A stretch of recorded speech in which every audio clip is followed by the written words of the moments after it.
रात के अंधेरे में घने पेड़ों के बीच एक गांव, जहां हर शाम के बाद खौफ पसर जाता था। हवा भी यहाँ धीरे धीरे चलती थी, जैसे डर के साए में कैद हो।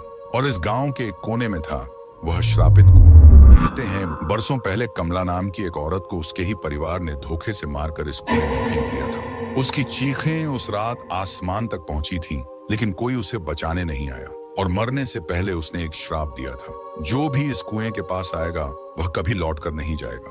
अब गांव में सूरज ढलते ही हर दरवाजा बंद हो जाता। कोई उस कुएं की तरफ देखने की भी हिम्मत नहीं करता। लेकिन उस रात 3 लोग इस डर से टकराने वाले थे। शहर से आए 3 दोस्त रवि, अजय और साक्षी गांव की कहानियों को मनगढ़ंत बातें समझते थे। रवि ने कहा, अरे ये सब मनगढ़ंत कहानियां हैं, भूत वूत कुछ नहीं होता। गांव के एक बुजुर्ग ने कांपती आवाज में चेताया, बेटा ये कोई कहानी नहीं, रात में उस कुएं के पास मत जाना। पर जिज्ञासा और मजाक उड़ाने की आदत डर से बड़ी थी। चलो कुएं के पास चलते हैं, देखना तो चाहिए कि सच में कुछ है या बस गांव वालों का भ्रम, अजय ने मुस्कुराते हुए कहा। साक्षी को यह विचार ठीक नहीं लगा, लेकिन दोस्तों का साथ था सो वह भी चल पड़ी। आधी रात का वक्त था, चारों तरफ घना अंधेरा फैला था। हल्की हल्की हवा चल रही थी, जिसमें एक अजीब सी सिहरन थी। तीनों ने अपने टॉर्च जलाए और कुएं की तरफ बढ़ने लगे। रास्ते में सूखे पत्ते चरमराने की आवाज कर रहे थे, जैसे कोई उन पर धीरे धीरे चल रहा हो। साक्षी ने अचानक रुककर पीछे देखा। क्या हुआ? रवि ने पूछा। मुझे लगा कोई हमें देख रहा है, साक्षी ने धीमी आवाज में कहा। अजय हंस पड़ा। डर मत, यहाँ हमारे अलावा कोई नहीं है। लेकिन जैसे ही वे कुएं के पास पहुंचे, ठंडी हवा का एक झोंका आया और सब कुछ सिहर उठा। अचानक कुएं से एक कराहने की आवाज आई, धीमी, दर्द से भरी हुई। तीनों के शरीर में ठंडक दौड़ गई। यहाँ से चलो, साक्षी ने घबराकर कहा।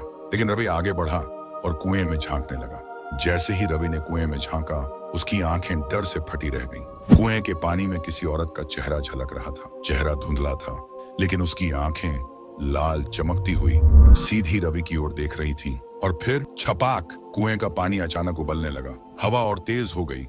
सूखे पत्ते हवा में उड़ने लगे और पेड़ जोर जोर से हिलने लगे।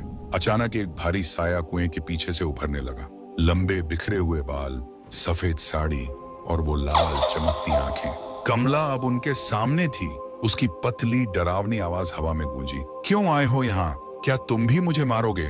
साक्षी कांपती हुई पीछे हटने लगी, लेकिन तभी किसी अदृश्य ताकत ने उसे पीछे से जकड़ लिया। अजय ने भागने की कोशिश की, लेकिन उसके पैर जमीन से चिपक गए। रवि ने चीखकर कहा, हमें जाने दो। कमला धीरे धीरे आगे बढ़ी।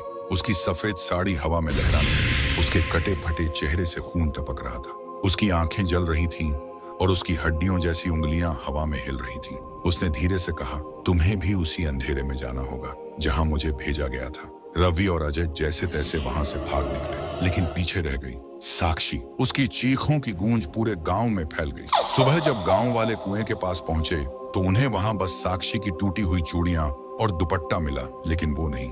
गांव के लोग जानते थे कमला को एक और साथी मिल चुका था। कुछ हफ्तों बाद गांव वालों ने एक और डरावनी चीज देखी। कुएं के पास अब सिर्फ कमला की नहीं, बल्कि साक्षी की भी परछाई दिखने लगी थी। अब रात में कुएं से 2 आवाजें आती थीं, एक कमला की और दूसरी साक्षी की।